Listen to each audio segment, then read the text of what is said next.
Pop Topics.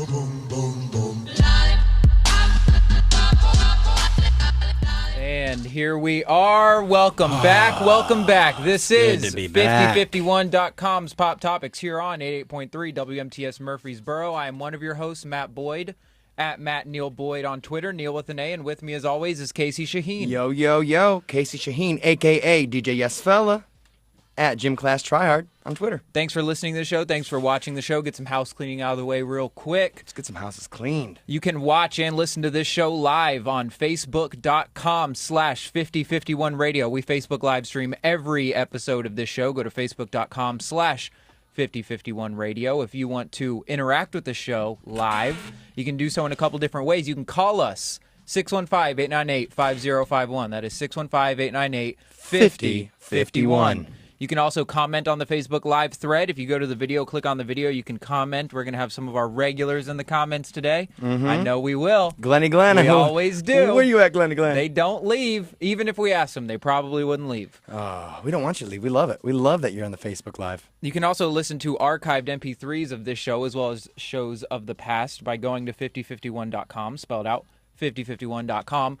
We are also on iTunes, podcast app. Just search 5051. Or Pop Topics. Or Pop Topics. Or Endless Shrimp. You can search any of those things. All of those. Who are we? So many things. A lot of things. We're a lot of things. This is the show that you've been waiting for. Yes, it is. Your entire life. This is Pop Topics, a show with all the media news that you need and none of the opinions that you want. Casey, yo, how you doing, buddy? I'm good, bud. Yeah? I'm good. I'm feeling great. We had a really good show last week. Yeah. It was a less busy week than it was last week. We talked a lot about the Wild West Comedy Festival. And so this week was, by comparison, a little bit slower.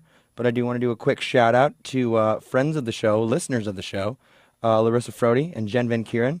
They're from Grand Rapids, and they came into town this weekend, and I got to see them for a little bit. So that was nice to see them. And I believe it was Jen's dad's 50th.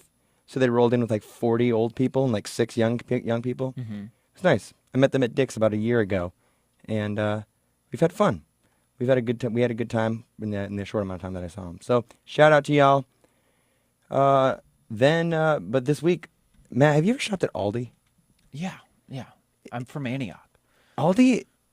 Now my family still shops at Aldi. Oh, every once in a while. Every time, not like all the time. Every time I go to Aldi, I don't want it to end, and I like to save. I like to savor it. Yeah. You know, it's because that's the brand of Cheez-Its. Cheez-Its. Yeah. So good. Yeah. So Justin and I went. Justin, roommate, friend of the show, went to Aldi the other day. We've never not had a good time there, and it was crazy. Like we walked up there, and and we saw this kid walking around with just like an open box of frozen churros, just aimlessly through the parking lot, which was just fun. It's novel.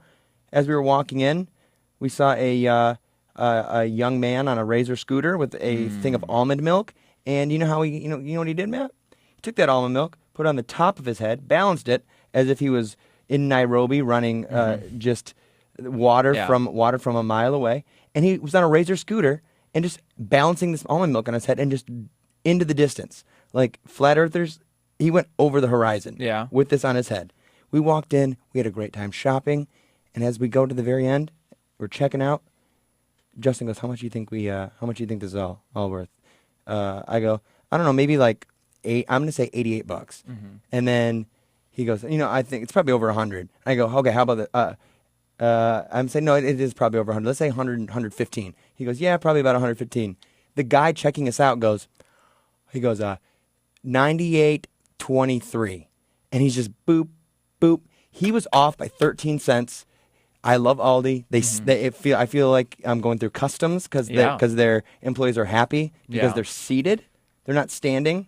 They're seated, and it's like I'm going through customs. You know when you went to Guatemala and you're like, you had to go through the like. All right. They got to ask you questions. Like, why are you here? Where are you going? Where are you going? What do you want? Did you bring any produce with you? Yeah. Yeah, I bought a lot of produce because you have great deals. I know this is starting to sound like a commercial for Aldi because it is. Because it is so good. My favorite thing about Aldi is to get a grocery cart, you have to put a quarter in the thing to unlock it.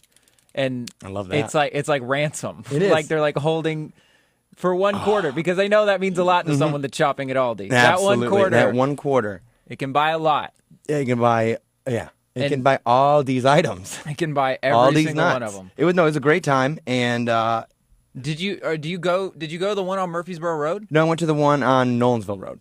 Okay. So that's the smaller Aldi, the Smaldi. I think they're all pretty small. There's a bigger Aldi in East Nashville, which actually I know this sounds like, I used to get excited about like a bunch of like cool, thrilling things. Mm-hmm. Now I get excited about like, I'll try this Aldi. Mm-hmm. I understand my mom's obsession with going to different Walmarts across the Lansing area. Yeah. Shout out Lansing, Michigan. Yeah. And as we were leaving, I took the cart and we were running it to the car, and there was an old man that got dropped off in a Cutlass Supreme. Mm-hmm. Just the oldest man, so far away from the What door. color was his skin? He was very white. Okay. Very white. Caucasian. Of the caucus. You know that's where Caucasian comes from? It means those in the caucus. You know, for a second I believed you. Robin, where you at? I was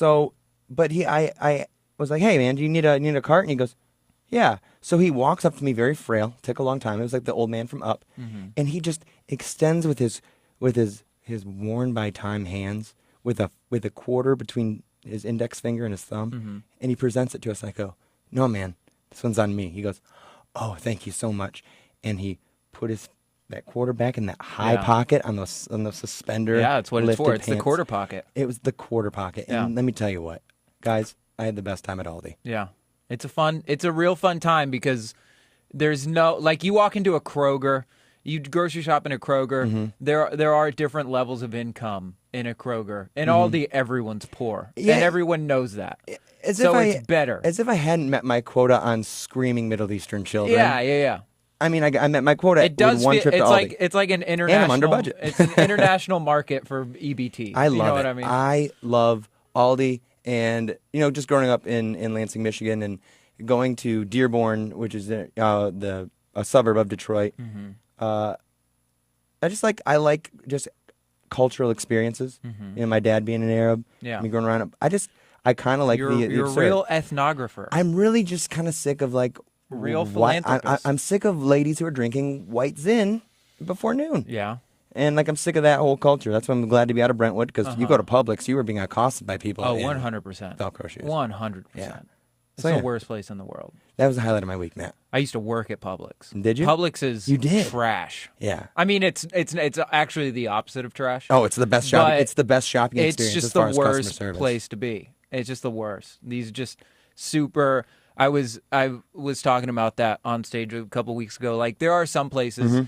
Williamson County is the definition of white is the absence of color. You know what I mean? There's a huge difference between a white person from Antioch and a white person from Brentwood. And it's a neck tattoo. Yeah. It's mainly neck tattoos. It's a neck tattoo and the ratio wife beaters. Wife beaters and the ratio of Mountain Dew per ounce of body fluids. Yeah. I wasn't sure how to word that, and I'm glad that it came out not as offensive as I thought I was thinking it. Yeah. But it's always crazy to think that those two places are like 30 minutes from each other.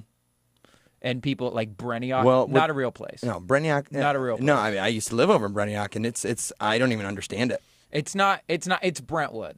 It is. There are no traces of it's Antioch by geography, but there are no traces. If you go down Old Hickory Boulevard from the Nolensville Road, from the Nolensville Road, if you go by, oh, the door's locked.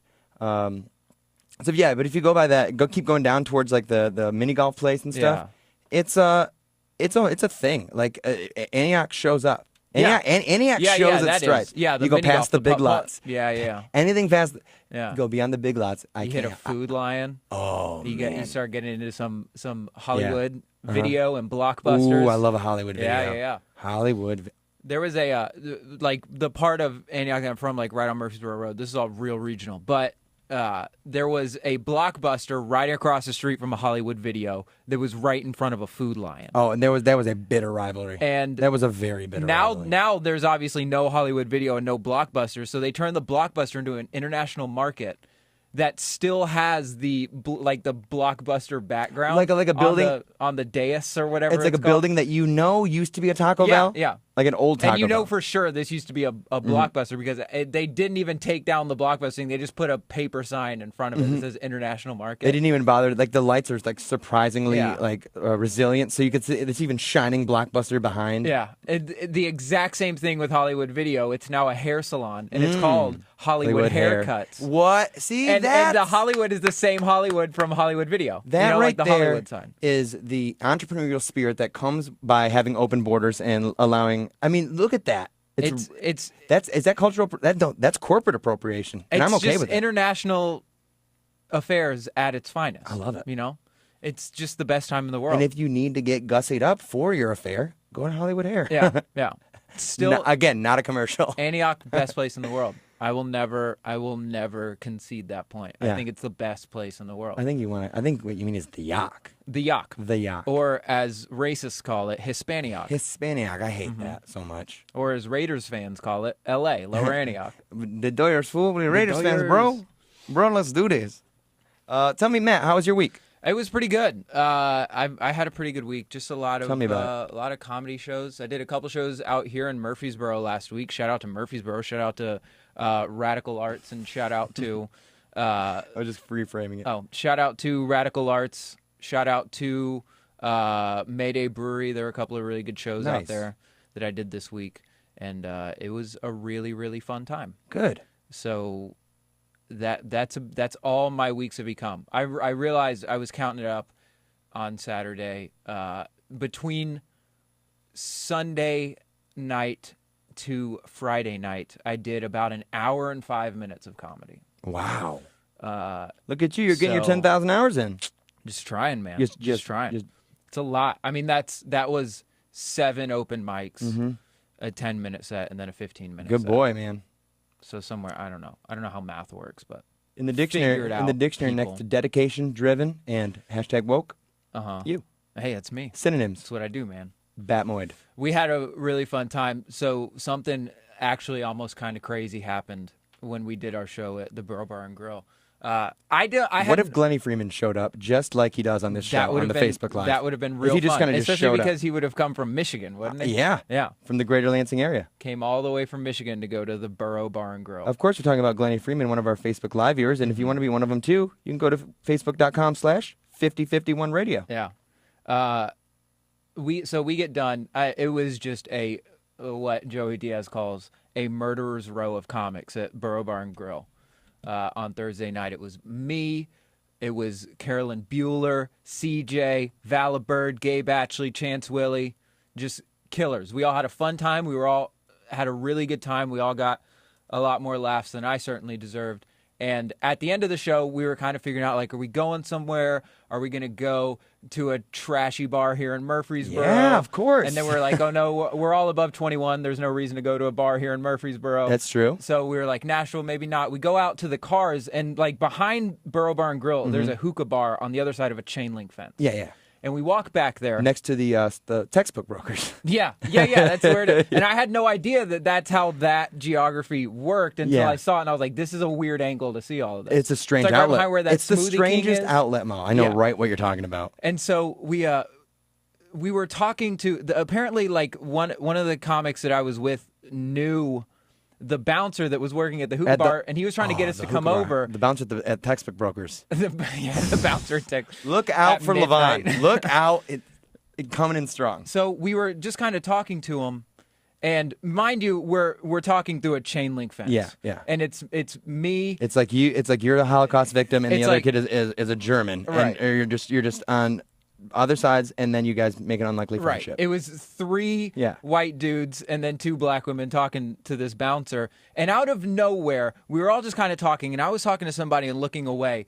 Someone throws half a cinder block, and it lands on our side of the fence.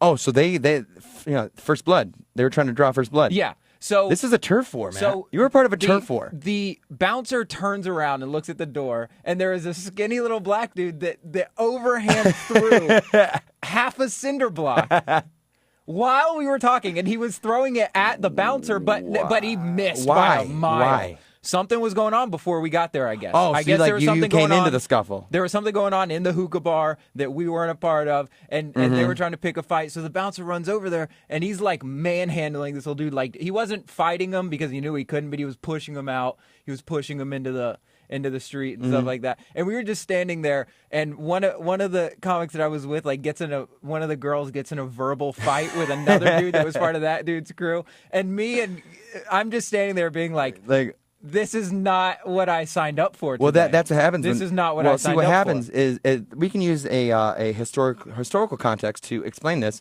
When the U.S. will go in and, like, let's raid someplace like, let's say, Iraq. There's already things going on in Iraq. Well, we show up, and all of a sudden we're like, hey, why are you throwing stuff at us? Yeah. Guys, they've been throwing things long before we got there. Right. There was a tussle going on before we ever even showed up. While we were telling jokes about white people inside, they were out here getting it. In the words of Ryan Rayburn on the Facebook Live, it was a riot. It was a riot, yeah. It could have been. It could have been very quickly. It could have been. And so we're sitting there, and one of the people in our group looks at everybody and is like, so are we still going over there? We're like, no, we're not, actually. I would have said, yeah. I'm going to go to Starbucks real quick, calm down, get myself a cold brew, and just really chill out. You guys do whatever you need to do over there. And so then we all left. How long did so last week we talked about your cold brew anxiety. Yeah. How long did it? Let's talk about how long did it take you to get regular? Well, to get what I like to get you some act right. It's the war against cold brew. War against cold brew. It's the war on caffeine in my body. Yeah. And I figured that I just fought it by building up my tolerance. Okay. So now I just drink a cold brew every day. Oh, you've been going to it every day. day. I'm assimilating, is what they call it. Yeah. A high tide, red tide raises all ships. Red tide, blue tide. Which tide are you going to take? I don't know. Red tide, blue tide. So one fish, two fish. You're going to fight your fear of cold brew with cold brew. Yeah, it's like having a nightmare. It's the only way, right? You're gonna look that demon right in the eyes, and you're gonna say, "I ain't afraid of you. I ain't afraid of no ghost." Yeah. And then you're just gonna just chug a cold brew. It's like you have a really bad experience your first time on cocaine, and so what do? You just do more cocaine, so your tolerance gets better. Right. Right. I think so. Or you could stop doing it forever, but we call them cowards. Oh. Yeah, those are cowards. Colin Coward. So Colin Coward. Oh, that was another. So yesterday, I did open mic comedy, and I was not gonna brag. I was doing, again, this is my second reference to Joey Diaz. I was doing what is called dying a slow death on stage. I was like bombing, like really bad. And at the end of my set, what does bombing look like for a Matt Boyd set? Bad. I just want the listeners to know. I was talking about, like, just for context, I was talking about the show that I saw on Viceland the other day, where these scientists really think that it's a good idea that the best way to fight infantile autism is to give them weed. And so I was talking about that on stage, and it was not going well. Yeah, it was not going well. you've got a lot of you're swimming upstream in a couple different streams, right? Because, I'm telling it in front of a group of potheads that are probably half autistic. And you're white. Right. So you look like somebody that could be in the rubble-clad conflict zone that is the backdrop to every Viceland TV show. Yeah. And so I was just dying. It was about my time to be off stage, and there was a guy in the crowd that was heckling a friend of mine that was on stage. And the only thing, like, I didn't know how to place him.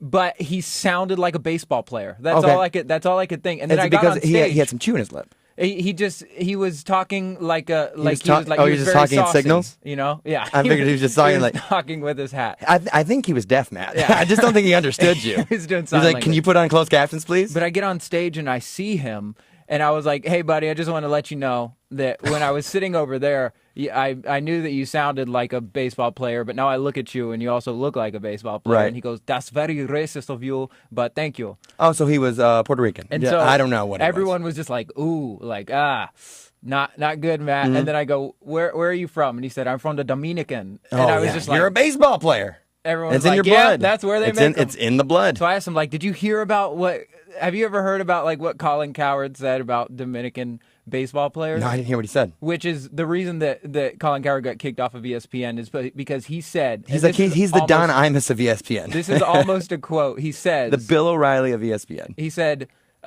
baseball can't be that hard of a sport when all of its best players come from the Dominican Republic. All right, Colin. Yeah. You know what? That's racism 101. For a guy with the last name Cowherd, Yeah. Cowherd, he's got some balls of steel for saying I'm something telling you. so blindly racist. So the guy was like, yeah, I heard what Colin Cowherd said. And I was like, what do you think about that? And he was like, I don't know. I think he's just actually kind of right. Yeah. That's all they do. That's all they do in the Dominican Republic is just play baseball and just love each other. Oh, and then also accept generosity from well-intentioned but poorly executed mission trips. Yeah.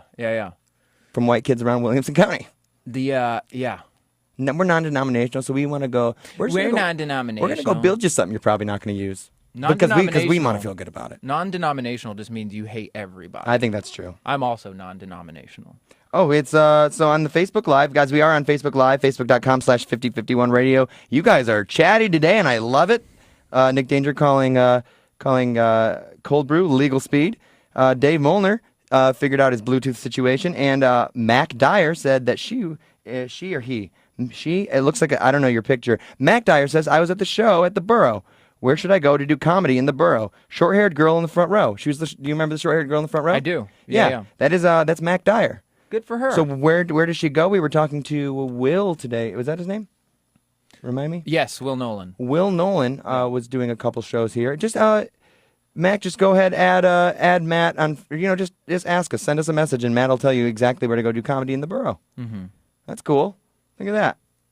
We're turning fans. We're making it happen. We just, this is the one-stop shop to find open mics and slightly racist comments. Now I'm going to ask a quick comment or quick question.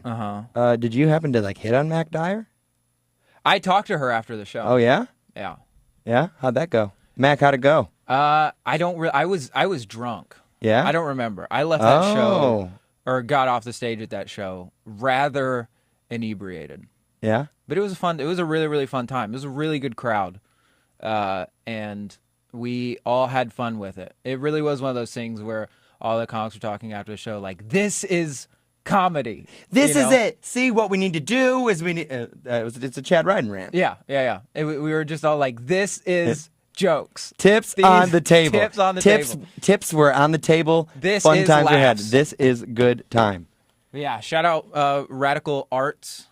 Radical Arts. That's the name of the group that puts on the showcase. I didn't know if that was the venue or not. At the Borough Bar and Grill. No, it happens at the Borough Bar and Grill, and it is the second Thursday of every month. Second Thursday of every month, Radical Arts puts it on at the Borough. That's sweet. Cash only bar. That I mess up with that all the time. Tips on the table. Cash tips on the table. Guys, we're going to go to our bottom of the hour break. Before we play you the commercials, I'm going to play you a song off of Kendrick Lamar's new album, Damn. This song is called Element. After that, you're going to hear some commercials. We're going to come back, concert calendar, weather, traffic. We're going to do it up. Dirty Pop. Get that music out of here. This is a real show, and this show is Pop Topic Show with all the media news you need, none of the opinions you want. Let's get right into the news. Casey, what's up, man? How you feel about festivals? Well, we've been doing festival giveaways, or we've been doing qualifiers for festivals all semester. It feels like for festival season. Shaky Knees, Shaky Beats, Bonnaroo, Hangout, Pitchfork. Well, now that we're done with festival seasons. Now you know what? Peak festivals. Right, so if you applied for the giveaway on this show and have not heard anything back, it's because you lost. You lost. It's because you're a loser. Sorry. Not our fault. It's your fault for being so weak. Yeah, y'all didn't call at the bottom of the hour every hour. Yeah. Have you ever heard of Fyre Festival, Casey? It's a sweet new festival. It costs only somewhere around $12,000 to go. Okay, that feels right. All right. It's in the Bahamas. Okay. I love the Bahamas. It's kind of like Coachella, but you can only see Ja Rule. Well, see, the thing is, you didn't. I've read something about Fyre Festival. It's ringing a bell. I don't think anybody saw Ja Rule. I don't think they did. I don't think anybody saw Blink-182. I don't think anyone saw What's her name? Radikowski? Emily Ratajkowski. The model. The boobs the model and with the nice blurred boobs. lines. Yeah. Yeah. Who else? Kendall Jenner. I don't think anyone saw no one saw their expectations met. No? No. So this is, I'm sure everybody's heard about this so far, but I still don't have a complete grasp on this situation. But apparently, Ja Rule funded and started a music festival in the Bahamas. It's super expensive to go there. Like, it's only for really, really rich people to go. Rich millennials. It's like $12,000 for the weekend to go.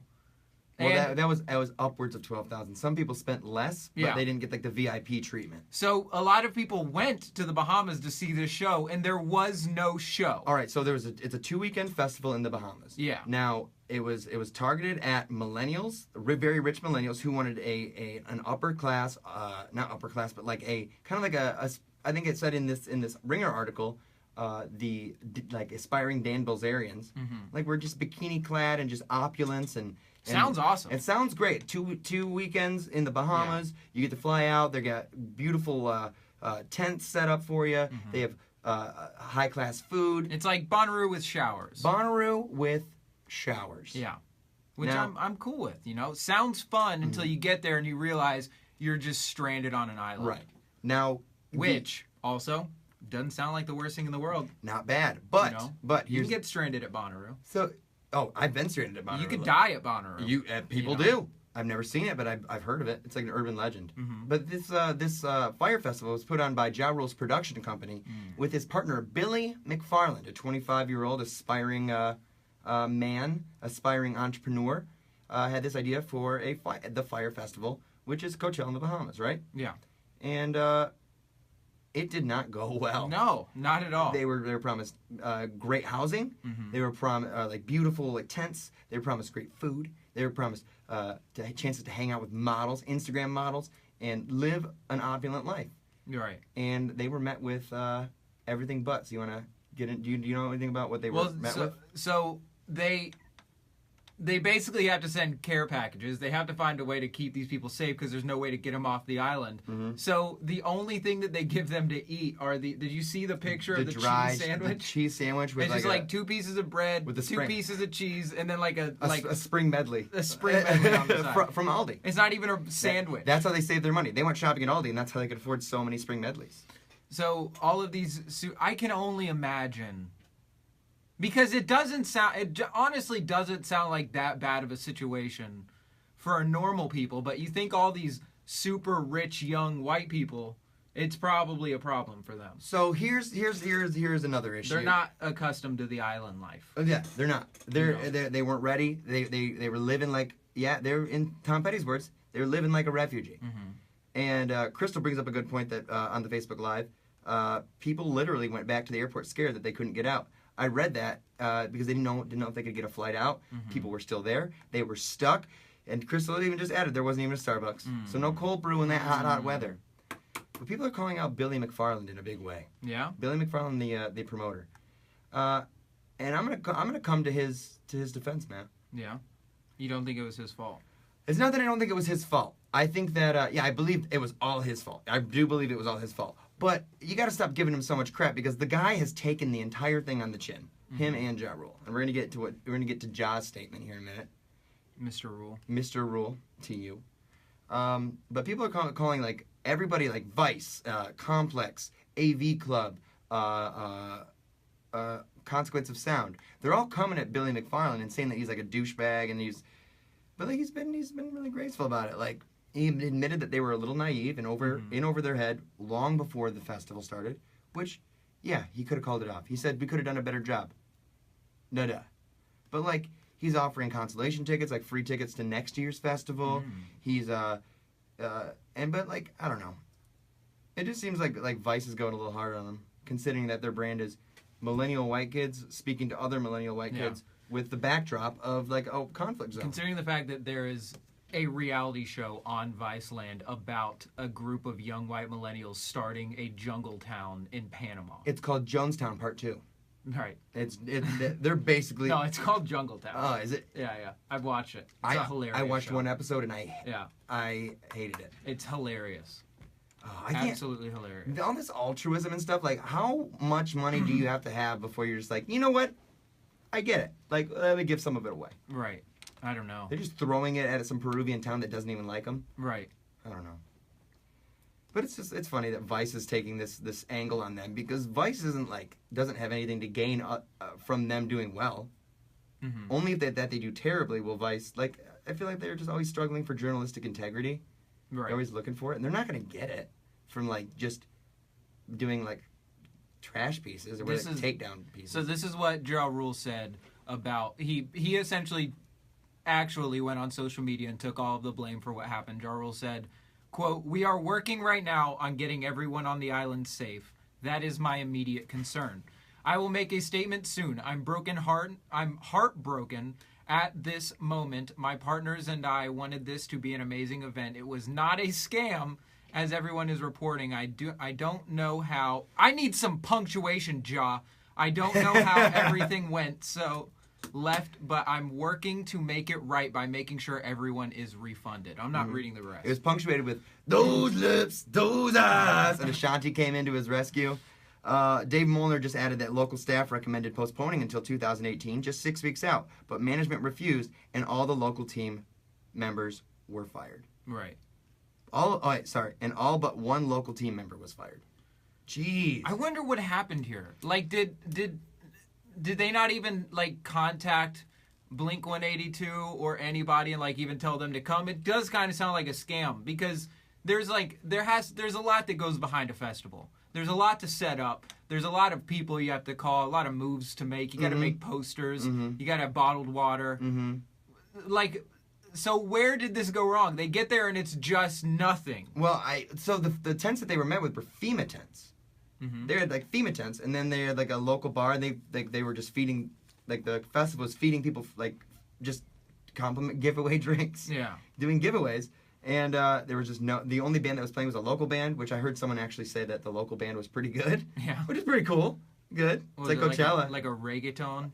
Oh, I'm sure it's like... Yeah. Everyone was just merengue. They were salsa dancing. But I don't know what went wrong. Like, have you ever, like, told a lie in the hope that no one would catch you? Yeah, it's kind of what this sounds like. It's kind of like... But he took it very gracefully. I guess so. Billy McFarland did. Ja Rule, I guess so. That's what you do for putting some, like, 25-year-old aspiring Dan Bilzerian character in charge of a Bahamian music festival. Yeah. This sounds like something that should have been left on the drawing board. Let's do, like, Coachella, but in the Bahamas, and we'll get Blink-182 there. And, like, what if? And then it's like, okay. Yeah. And then one guy accidentally made a poster, and thousands of rich millennials bought tickets, and they're like, oh, no, that wasn't really supposed to happen. This has the dark grips of Coke energy all over. Yes, 100%. Like, you know, they're just like, yeah. Jaws like, man, Ashanti ain't talked to me in a while. It's like a whole, like, Raven Simone Orlando situation. Yeah. Where, like, he's just like, she hasn't talked to me in a while. And so he's just doing bumps with Billy McFarland, and they just come up with this idea, but Ja doesn't have follow through because Ja's busy. Right. Because do you remember that Chappelle bit where they're like at 9/11 when they're like asking, they were desperate, news channels were desperate for anyone's input. It's like, let's see what Ja has to say. Yeah. Tell him, Ja. Yeah.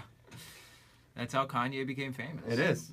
Well, that was Katrina. No, that was. It was the same situation. That was where it's just like, we just have to have everyone's opinion. That was my And then favorite. Kanye taught you don't need everyone's opinion. That was the most honest that I've ever seen Mike Myers about racism. Yeah.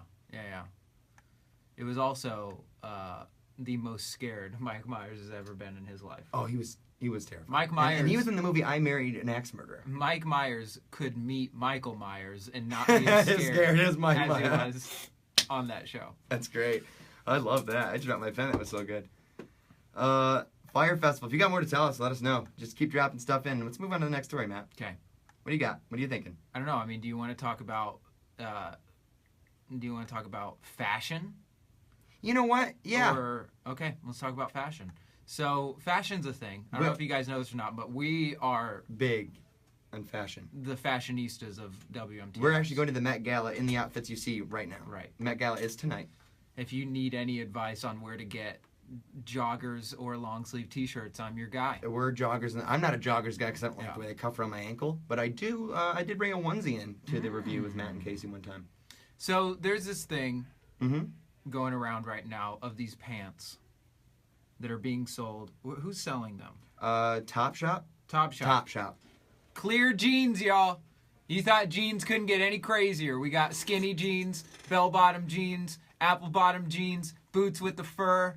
Now we got Janko jeans. We got clear jeans, plastic jeans, jeans that are even clearer than Matt's jeans. I mean, look how pasty white it is. I've got some very clear jeans, just clear rickety jeans. This comes by way of avclub.com. It was written by Gwen Einat. Sounds like she has clear jeans. Your name.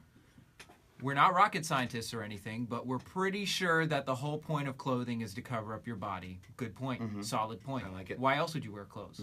Because you have bodily shame. Exactly. Some people don't have shame. So we are flummoxed at the announcement today. Excuse me. What's that? What is that word? Flummoxed. Flummoxed? I feel like that's a symptom of it's stomach cancer. Yeah, no, flummoxed sounds like something that happens when you take Flonase and like you mix Flonase with Mucinex or something. It's that pseudoephedrine, and then you take an Adderall, and all of a sudden you're just in a spiral. Right. Or just drinking cold brew. So Topshop is it's a European company. I think. What's Quid? Is that UK? Yeah. Is that the UK? Well, no, because the UK was 55 quid. Robin, what does 55 quid mean? Topshop is now selling clear pants that are around $70. The purpose of these pants completely escapes us. Why would you? My question to you, Casey. Okay, did you see? Okay, sorry. Go ahead. Why would you wear clear jeans? Now I saw I can't say that this came as a surprise to me. Okay. Because give a mouse a cookie, it's gonna run a mile. I don't know what Robin, what does that mean? No, I know what it means. But give a mouse a cookie, raises all ships. Yeah, exactly. Yeah. One fish, two fish, give a mouse a cookie. Yeah. I did it all for the nookie. Yeah. I saw some mom jeans with like clear plastic, and I'm gonna show it to the Facebook audience. Clear plastic jeans, like on the knees, just on the knees, just to show that I hydrate my joints and my ball and joints with like Lubriderm. I have nice knees. Yeah. They just went full on like, hey, let's you know that feeling of when like you sit on Casey's Arabic grandma's plastic covered couch in the summer and your thighs stick to it. Do you want to just do that over the entire leg? Yeah. Let's just put it on this nice, clear, hot, sweaty tube of plastic. This vinyl sheet. They made it out of repurposed greenhouses. What if you didn't wear underwear under this? Would it be, like, could you walk into a Burger King? Easily. Could you get away with it? Easily the least flattering way to look at anyone's junk. Yeah, I guess so. Then I think if you're a grower, if you're just a grower, I think that these would make you a shower. Because it's warm. It's a humid shower environment. It would probably get a little foggy, and so it would be almost like, like a clear shower curtain. Yeah. Oh. Where you can't really see anything, but there's a naked person behind it. The clear shower curtain is just a shower liner. Yeah. And then you're supposed to have another curtain over. Right. Or like the glass doors, where it fogs up and you just see silhouette. Love a glass door. And I like to draw pictures on them. That would happen on this. By the way, Robin said that $55, that is 55 quid is pounds. Cool. So it is pounds. And Nick said maybe it gets cold at the nudist colony. Maybe OSHA got involved in the nudist factories. In the nudist factories, that's where they make nudists. I like that. I don't know. I would wear these. What if someone wore these with actual pants under them? See, that's the thing is like you don't want to. You got some really nice jeans. You're just like a germaphobe. Or you just got really nice jeans and you don't want to get them dirty. So like you put like my grandma's couch. Yeah. My grandma used to have like plastic over her couches, and we'd go there all the time. Yeah. And it was like the least comfortable seating situation ever. Right. I don't get it. Why would you cover your couches? Yeah, isn't that supposed to be something you do when people aren't around and then they come around and then you take the covers off? Like, you don't want it to get dirty. I don't understand the whole couch condom thing either. Yeah, it doesn't. Because, like... Who's drinking red wine on your white linen couch? And it's also, like, why have a couch if you can't... Because that's there to keep it clean. Well, I mean, now we're getting into And it's always obvious. No one ever sits down and is like, I didn't even know there was plastic on this couch. This is the classic Supreme Court case of Paul Rudd v. Steve Carell v. 40-Year-Old Virgin, where why do you have all these toys if you never open them? Yeah. Well, because they're going to be worth something. Right. Does a couch appreciate in value? I don't know. I think the couch would appreciate you using it correctly. I think so. I've never seen that in real life. I didn't even really think that was a thing. I thought that was just like a movie thing. The whole plastic cover on a couch. I've never seen that before in real life. You've never seen it? I've never sat on a couch with plastic cover on it. One of my best friends growing up, Chris Din.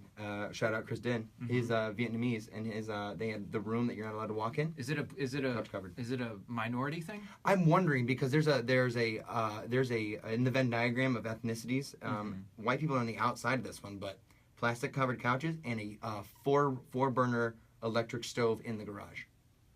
That's a minority thing? I think so. Because I've never seen a stove in a garage before. Oh, then you don't have minority friends, or you don't have like ethnic friends. What kind of ethnic? Because it's not black people don't have Arabs, Vietnamese. I know a couple Puerto Rican people that had stoves in their garage, and any kind of Hispanic. Is that real? That's real. Like Mexicans? I don't know. I'm saying this is in my experience. Like a lot of my. That's what I'm saying though. In your experience. In my experience, yeah. You know, like Mexican people with stoves in their garage. Yeah. Huh. That's like a thing. Like it's now. See, white people put freezers in their garage. Right. That's a big white people. That's thing. a real white people thing. It keep like all the beer in there, so people don't know just how alcoholic you are. That was always like a lot of my friends, my family.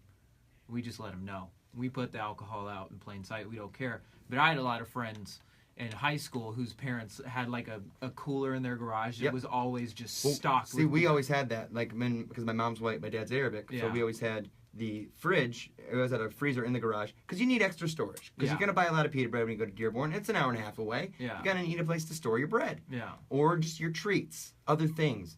But the garage thing is for just other cooking. So like when we're cooking, my grandma would cook big meals. Yeah. My aunts would be in the kitchen doing stuff and like always cleaning. House always smelled like bleach.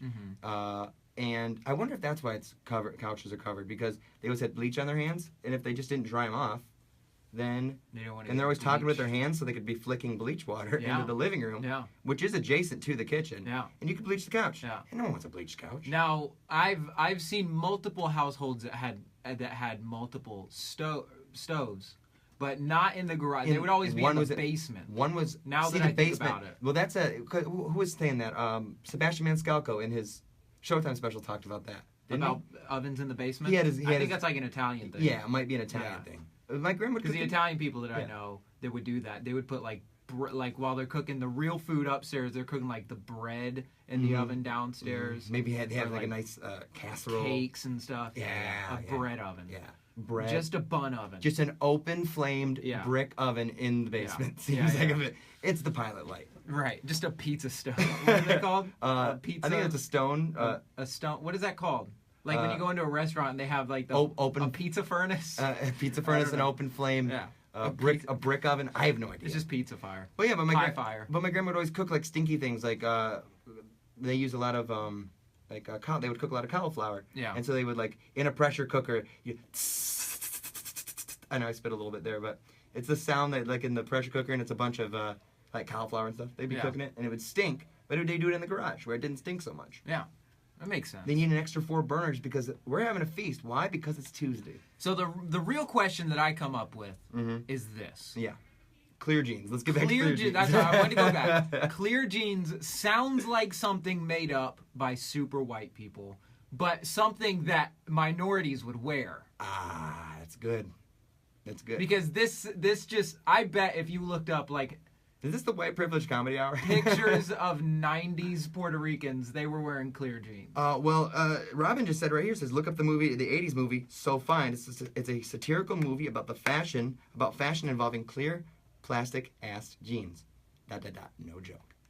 It sounds like something, first of all, completely... Out of idiocracy. What's the word? Like completely non-functional. Clear jeans. Let's just get it off the table. It's not a good idea. But if it were to be a good idea, it seems like the places that I'm thinking of that will wear clear jeans are like Miami.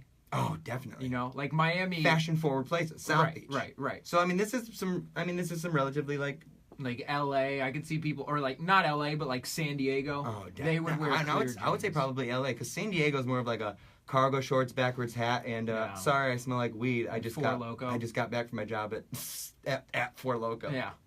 Works the Four Loko plant that's in San Diego. Travis from San Diego works at Four Loko. Yeah, you can get right off of the military base and go to your real job, the Four Loko factory. Crystal's calling you out. Snapbacks. Crystal's calling you out. Is she? Mm-hmm. Saying that Matt, that is wrong. We don't know what that means. We don't look at the comments. Well, guys, we're going to go to our break, top of the hour break. We're going to be talking to the Facebook Live audience, facebook.com/5051 radio. Spell that out, 5051 radio. Matt's going to play a song. When we get back, we got more topics for you. All the media news you need, none of the opinions you want. We'll be back.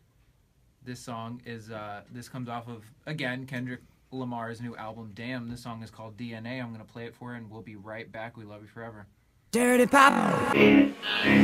Yo. We back, and we back, and we back, and we back, and we back, and we back, and we back. Better than I was the last time. Oh, and we are back. Oh, it's good to be here. Like Chance said, we back. This is 5051.com's Pop Topics here on 88.3 WMTS Murfreesboro. The show with all of the media news you need and none of the opinions you want. That is how we do. Before the break, we were talking about clear jeans. Over the break, we were talking to the Facebook Live crew about ripped jeans. And what else did we talk about before that? We talked about Fyre Festival. Mm-hmm. So we got more on the docket, Matt. What do you want to hit up? Want to go to Russia? Let's, you want to take a trip to Russia? Mm-hmm. Let's go to Russia. All right. I don't know why we're in such a... Russian, why are you in such a hurry? Russian, I barely know him. Oh, right. I hate myself. We're sad inside. Kotaku.com wrote a story recently. It was written by Luke Plunkett, and it is about Russia and Pokemon Go. Now, you think...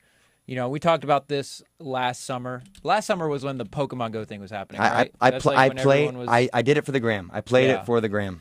Because I remember I was so thankful that it happened while most people weren't on campus. Yeah. Because then it would have been a real nightmare. But, you know, by the time school came back around, only the truly dedicated were still playing Pokemon Go. The Simpsons this week did a new episode, and it was the bee story was Pokemon Go. And I'm like, come on, Simpsons, I thought you were a bastion of relevance. Apparently, Russia just got Pokemon Go because people are still crazy about Pokemon Go in 2016. The guy was arrested in 2016. Oh, the guy was arrested. Yeah, so this is a follow-up story on an arrest that took place in 2016. Matt, continue. The story goes like this. A Russian man might be spending years in prison after his trial wrapped up last week. After being arrested in 2016 for making a video about Pokemon Go while inside a church, a violation of the country's laws against, quote, inciting religious hatred. Have you ever... End quote. I used to worship at the altar of catching them all, so I don't think there's religious hatred. I think that's a love of the game. I think so, too. Doing it for the gram. Last year, Ruslan Sokolovsky... Yeah, Ruslan sucks a lot. Sokolovsky, I barely know him, made a video. What's Sokolovsky? He made a video inside the famous Church of All Saints. All of them. You know, the all famous saints. Church of. It's like the in and out of churches. All of the saints you need, none of the Pokemon Go you want. That's their catchphrase at this church. In which the atheist made some jokes about now being able to catch Jesus. This does get a little bit more complicated. Now you got to catch Jesus outside. How about that? Because he's everywhere. He begins the video questioning the country's laws against mocking the Orthodox Church, even inserting a clip spelling out the fines and possible prison sentences for those caught breaking them. Shortly after posting this video to YouTube, Sokolovsky was arrested and, as the Washington Post reports, has been in detention ever since. Mm-hmm. His trial ended on Friday, and its conclusion, prosecutors asked that he receive the maximum sentence for his crimes, which is 3.5 years in prison. You know what? Jesus went against the biblical, or like the government and like all the rabbis and everything, and he was like sentenced to death and spent only 3 days in a tomb. Mm-hmm. And he was passed out for most of that. Jesus? Yeah. I think he was dead. I'm pretty sure. I know Easter's kind of away from us now, I know you're a big Ben Carson fan. You're a biblical literalist. But, I mean, he was in a tomb for 3 days. Well, I don't think Jesus was black, if that's what you're getting at. Oh, I do. I think he was definitely Puerto Rican. No, he was.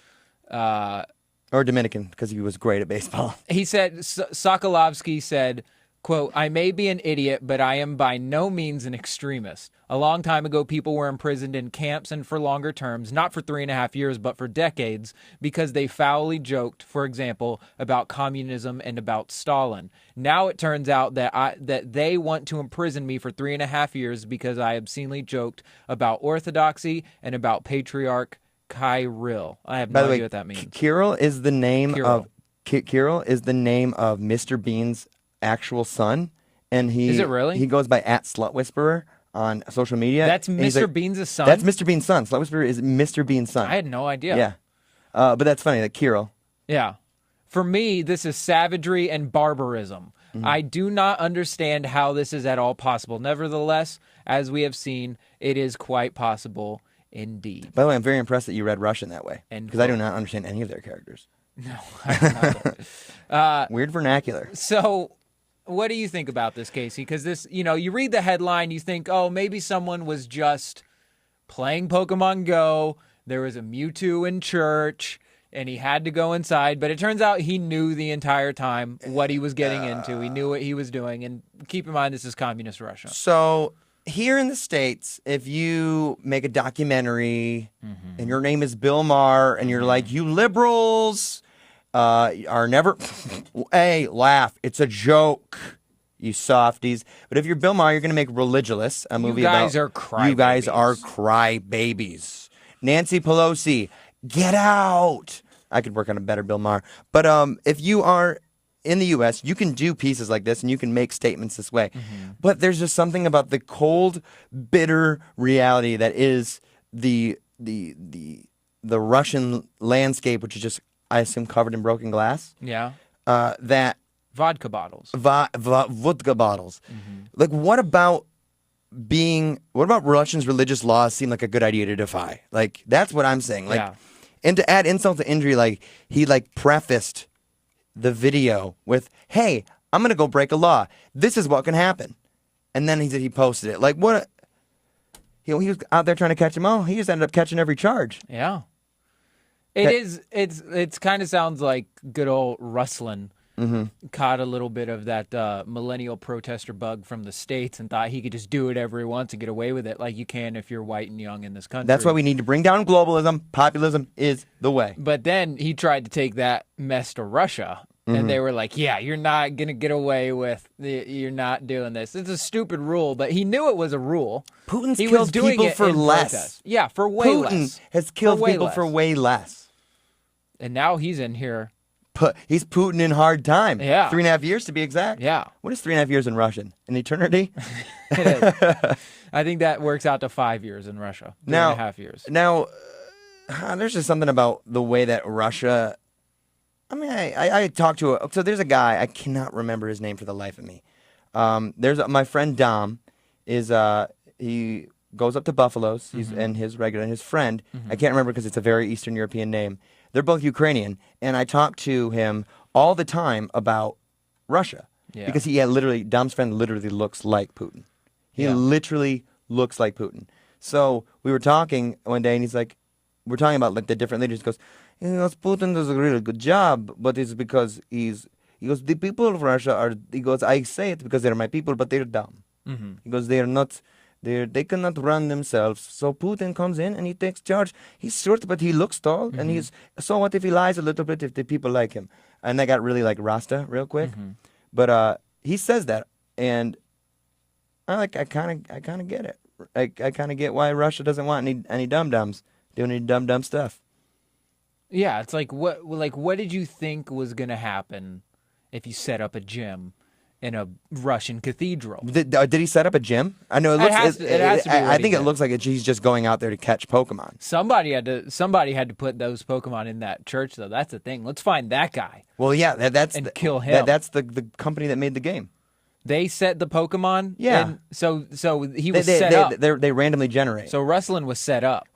He was set up by the KGB. By the Japanese developers of Pokemon Go. What was their name? I don't know. I can't remember the name of the developer. We talked about last year. Conspiracy time. Conspiracy time.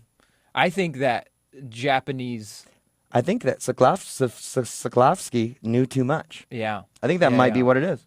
If you think Soklovsky knew too much, you can let us know on Facebook.com/5051 radio. I Spell it out. love that what he was charged with was inciting religious hatred. Now, maybe it was like disrespecting.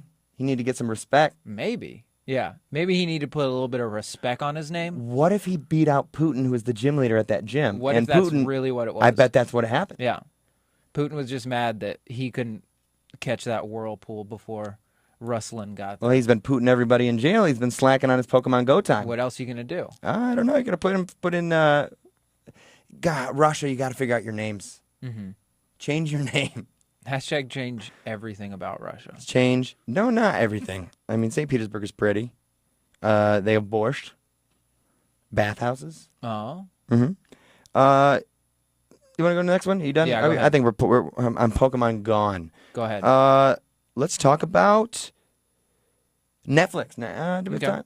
No, let's say that. Yeah, Netflix right now. Okay. So over the weekend, or even earlier this week, Netflix was hacked. Netflix was hacked, and well, it wasn't Netflix.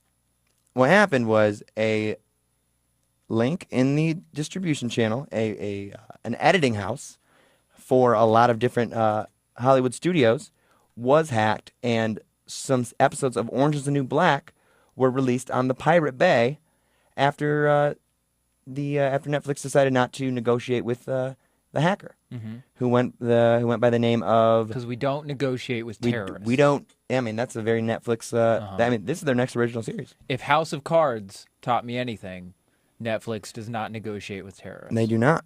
They do not. They were held ransom, and episodes of Orange is the New Black were leaked up on the Pirate Bay and different torrenting sites. And they said they have shows from ABC, Fox, the National Geographic Channel, and IFC. And the hacking was done under the alias, and I don't want to give him too much credit calling his hacker moniker an alias, because I feel like that's too on the nose. But their hacker name is the Dark Overlord.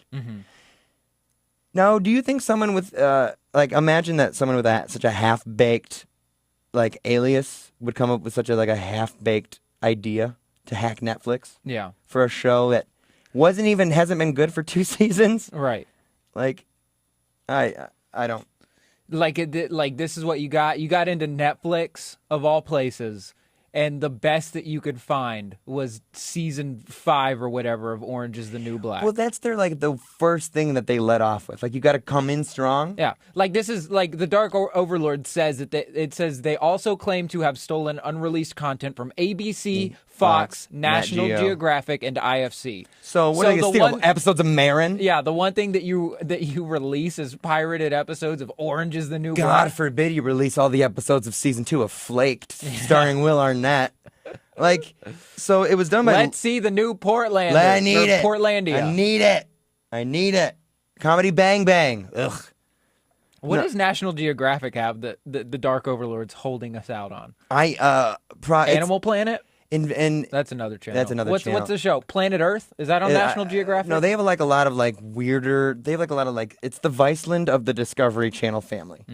I like how you say Viceland. That's I thought that's Iceland. That's what they've. I think it's Viceland. I think they've been called Viceland before. I think that's Viceland. Viceland. Because I don't know if I'm right. What do you think? What do you think, listeners? Let us know. 615-898-5051. We're on Facebook. Facebook.com/5051 radio. Spell it out. This guy goes on Twitter and he's negotiate.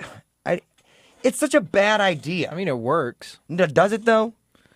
Yeah. Releasing Netflix they already put the money down for the show. Netflix. They're not making the money from advertisers. They're making money from subscriptions. Yeah, Netflix. See, the Orange is the New Black thing is the only one that doesn't make sense to me. But these cable channels, they have shows from these cable channels. I think that's actually important. Because ABC, if you release the only thing that cable networks have going for them is the fact that they have their stuff, they release it, throughout weeks instead of all at one time like Netflix. So they make their money on advertising. They make their money on they have primetime spots. They will align advertisers with a certain subject matter of, let's say, ABC's Blackish. They will the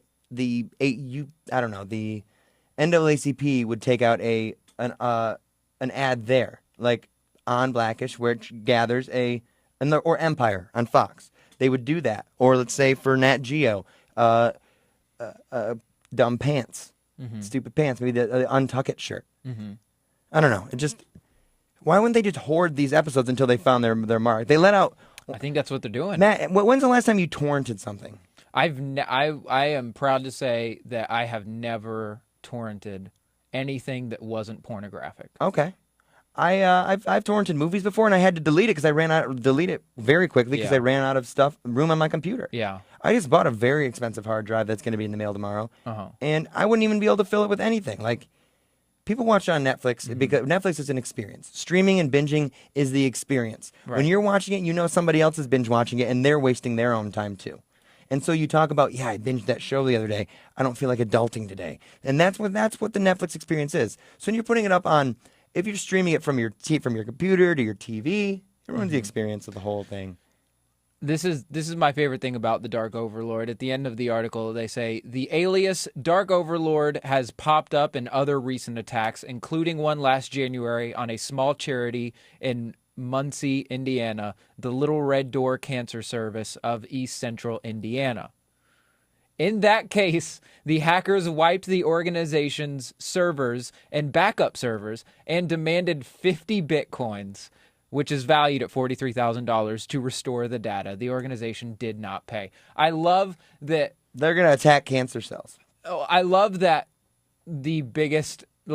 America is at the point where hacker groups called the Dark Overlord are hacking into cancer research centers and demanding bitcoins. It really shows their cards on where their allegiances lie. Thanks, Snowden. It's 50 bitcoins. We have your information. We will wipe it out unless you give us 50 bitcoins. How many quid do you think that is? It's a lot of quid. So many quid. It's a lot of quid. Lots of quid, y'all. Bitcoin just as valuable as quid in the States. So what do you think a better name for the Dark Order? Because that's a stupid name. Yeah. That's a. I guess all the good ones are that's taken, right? That's like a first gen World of Warcraft name. Anonymous is a good one. See, I like Anonymous. Yeah. I mean, it's good. It's good for the brand. I hate the term hacktivism, though. Hacktivism's dumb. This seems like the Dark Overlord. They are hacktivists. Yeah, I don't know if it's not one guy. It's definitely like a group. Who knows? You know, like who knows? Anonymous is a group. Banksy is. They say Anonymous says they're a group, but we don't know because we don't know them. See, I don't know enough about it, and I like entering through the gift shop, and Banksy was a thing, and William Shakespeare was great, but people say William Shakespeare was five guys. Not the five guys at the Burgers and Fries. Yeah. People say that there are conspiracy theories about William Shakespeare. Yeah, it was more than one guy. It was just that was the pen name, and it was written by. It was like they had similar writing styles. That's weird. I'd never heard that before. Is that real? Yeah. People have conspiracy theories that William Shakespeare was really a group of five people that wrote all of these plays. Yeah. I don't know enough about it to pull it off the hip, but I will search it up right now and we could talk about it a little bit later. That's fun. You want to hit up one more story before we go to the break? Yeah, I do.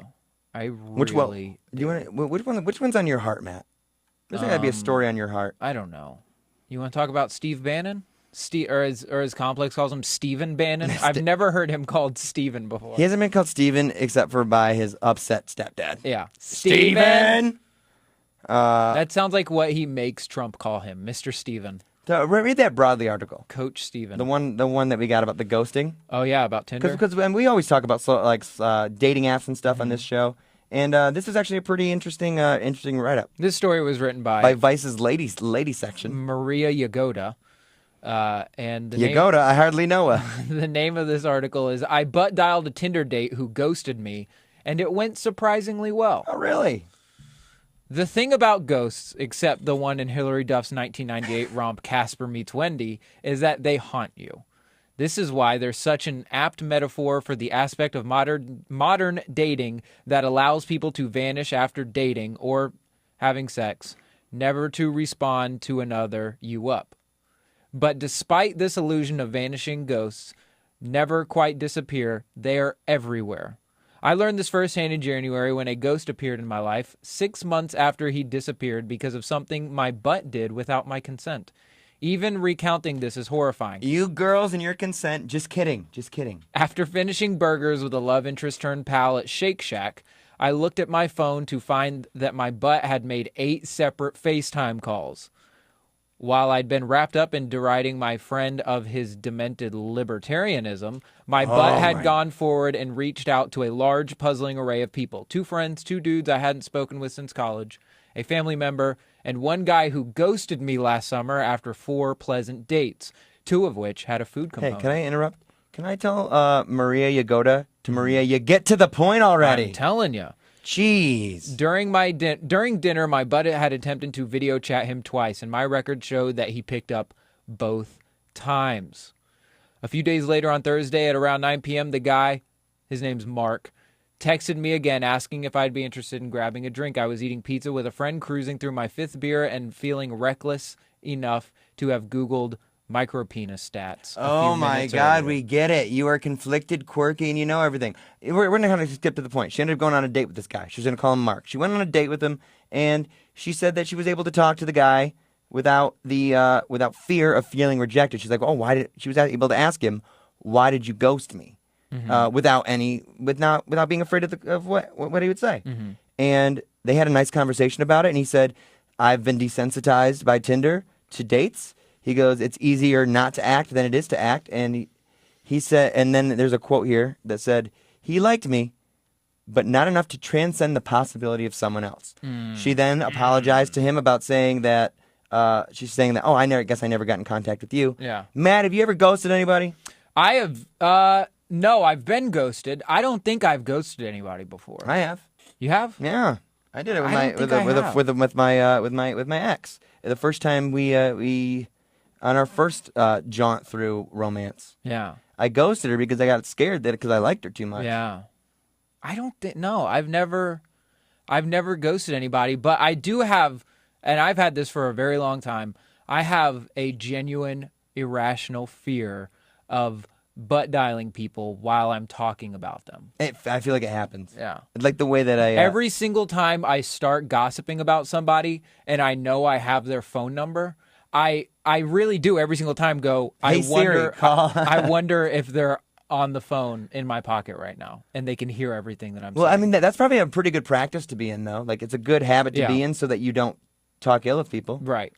No, it doesn't make me not want to talk so you just bad go of harder. them. I just want to make sure I can hang up the phone before I continue what I'm saying. Yeah. Until you get to the good stuff. Yeah. But this is like the one time in 7 million butt dials that it's gone good. Yeah. So this goes bad every other time, right? Every other time.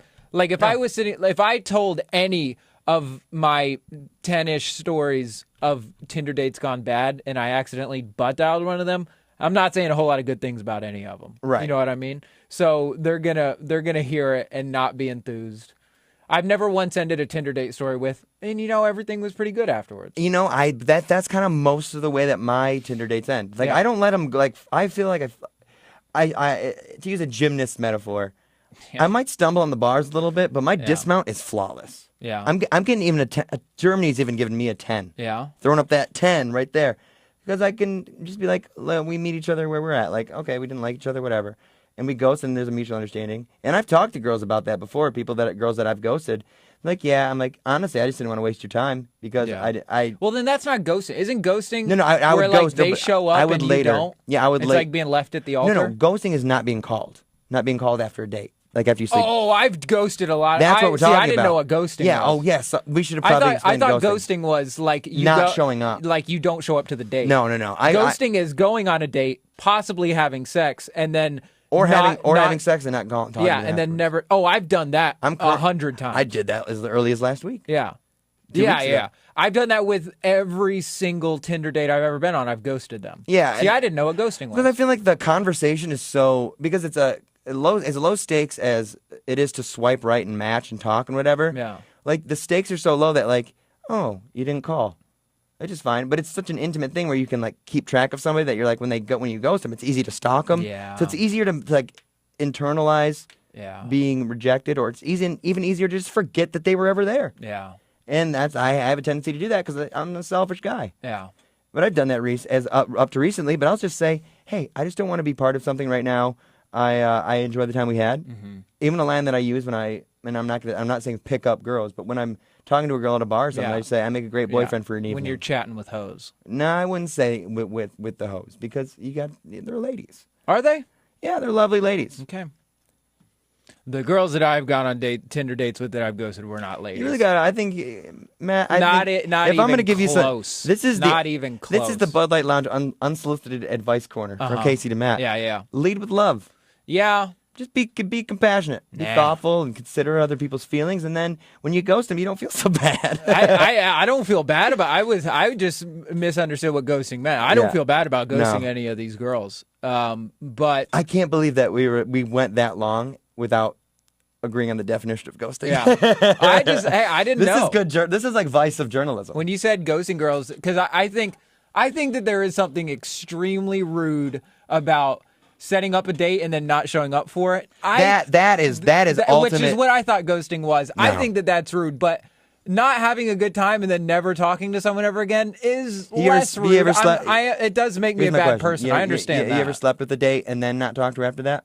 Yeah, 100, like every single Tinder date I've been on. Yeah. I don't know what this says about me. Honestly, I'm okay with putting this out there. I don't even know how to feel about it or how to adjust it or what my opinion should be. Yeah. If I'm being culturally sensitive, if I'm being, I don't know. That's just what I do. Yeah. So like, if you have any suggestions, you tell me. I mean, I'm not looking to be in a relationship, but I'm looking to, have a good time for an evening. Yeah. The last thing I want to do is have to explain why I don't like someone. Because it's dramatic. You're like, it's dramatic, and it's like, this could go I could do this one of two ways. I could either explain to you why I think you're a bad person. I don't think that's fair to you. Right. Because I don't vibe with you. They're not a bad person. They're just not the right person for you. Or I could just literally never talk to you again. You can worry about what's wrong with you, but it's not my fault. And that's where I like to go. That's where I like to go. I don't know. I've been in situations before where that's the thing is I don't want people to put it on them. I want them to not put it on me. I just want them to be like, okay, that was a fun time. Yeah. So like when you go, this is the reason why when I go places I don't buy souvenirs. Yeah. Because I have the memory. I don't need like a trinket to remind me that I was there. Mm-hmm. I don't need to if we're just doing stuff and we're hanging out, we had a good time for a night. You know what? Let's just let that be. Yeah, I guess so. Just leave it where it is. Leave it where it is. Let's not make it a bigger deal than it already is. Exactly. That's where I'm at. So that Broadly article about being ghosted and talk, it's actually a pretty good article about relationships and the ghosting, and I'm actually relationships in the modern era. Well, I'm impressed with Broadly's with some of the write-ups in Broadly. I'm actually very impressed with Vice's Broadly. Yeah. They do have some good stories. I mean, they have some real trash stories too, but they also have some really good exposés with some really thoughtful authors. Guys, we're going to go to a break real quick. I'm going to play you a song off of Thundercat's new album, Drunk. This is the Turn Down featuring Pharrell. After this song, we're going to hit you with some commercials, concert calendar, and weather and traffic. And then after that, we'll get right back to the news. I love it. We'll be right back. We'll be right back. Dirty Pop. The breaks. Every time we go on a break, when we go to a music break, we turn off the sound on the Facebook Live and we talk directly to the listeners off air. And over that little 3-4 minutes, something came up. Nick Danger earlier in the show posted an article in the Facebook Live, facebook.com/FiftyFiftyOne radio, spell it out. He dropped a Snopes article in there that was seeking to find the answer to the question, does Dolph Lundgren have more scientific degrees than Bill Nye? Well, Snopes says that it's mostly true. Dolph Lundgren has 4, whereas Bill Nye has 1. And Bill Nye only has a Bachelor's of Science, whereas Dolph Lundgren has a Master's, which is kind of crazy. And he went to MIT. Okay. So what happened is the Facebook Live crew came to the defense of Bill Nye, saying that he's an actual scientist, and we agreed, but not as much as Dolph Lundgren.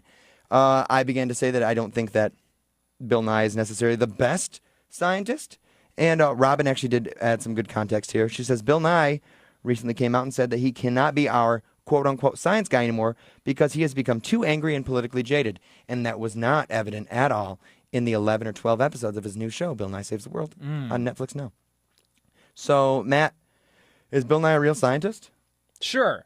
Let's not mince words here, okay? Let's not say things that aren't true. Now, here are the facts. The facts. Bill Nye is a science guy, okay? That's fact number 1. But and this is a new fact, a fact that was never came to our attention before. Dolph Lundgren, also a science gungren, okay? They both are science people, and if we're looking at just sheer amount of education, sheer amount of degrees, sheer amount of school time in the science classrooms, Dolph Lundgren is more of a scientist than Bill Nye. That's just a fact. That's just a fact. Just a fact. I mean, he's and arguably a better actor because I mean, did you see him as the Russian in Rocky? Yeah, it was great. Now here's the thing, Crystal, your cousin, is saying right here, and she's really coming to Bill Nye's defense, saying that he is she's a 90s baby. She's a 90s baby. What are you going to do? We get it. You know? Bill Nye is the greatest on-call substitute teacher for a hungover public school teacher. Yeah. That's all I'm saying. Teachers hungover, they're going to teach you about light. They're going to throw in the VHS tape. They're going to roll in the cart from the AV club, and that's going to be fun. We get it.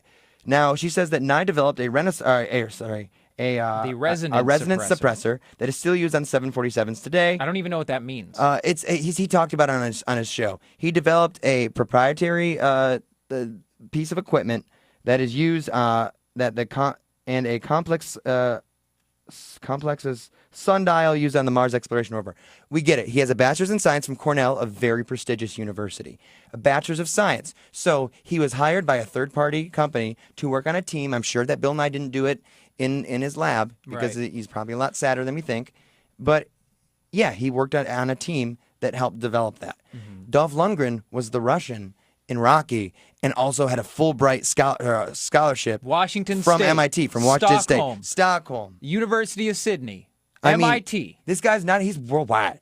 This guy does science international. Honestly, science. I want to see the snow sign. Is Dolph Lundgren more Pitbull than Pitbull? Yeah, because he's more worldwide. I want to see Bill Nye do a segment. Does Dolph Lundgren float or does he sink? He probably he's a lot of muscle. Probably sinks because muscle dense. sinks, fat floats.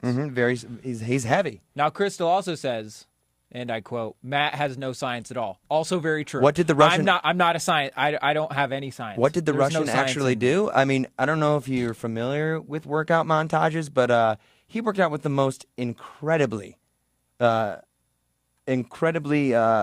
advanced gym. Yeah. In cinematic history. Yes. Even more so than a Gatorade commercial. Also figured out the science of killing a man. Spoiler alert. In Rocky 2, is that when he? I think it was Rocky 3. I have to double check it if it was the Russian. Who knows? Yeah, it was. Dolph Lundgren killed what's his name? His friend, Apollo. Michael B. Jordan's dad. Yeah, Apollo Creed. Yeah. Hey, here's the thing. Dolph Lundgren's a really smart guy. Yeah. He's good. And he makes a pretty good manicotti. That's we actually featured at Adrian's, the restaurant that I worked at in Crete. We actually featured his recipe because it offers a 1-2 punch to the taste buds. That's not a bad Rocky.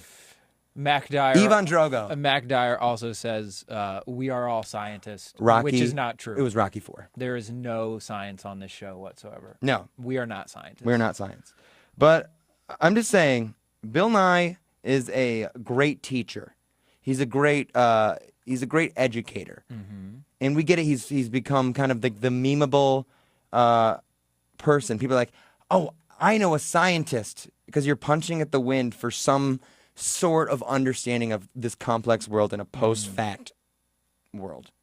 But don't just keep going to Bill Nye. Fake science. It's not fake science. It's fake just science. It's volcanoes. It's a science. It's a science fair. There are some really good academic journals and people who are less theatrical. People with that are way further into the autism spectrum than Bill Nye.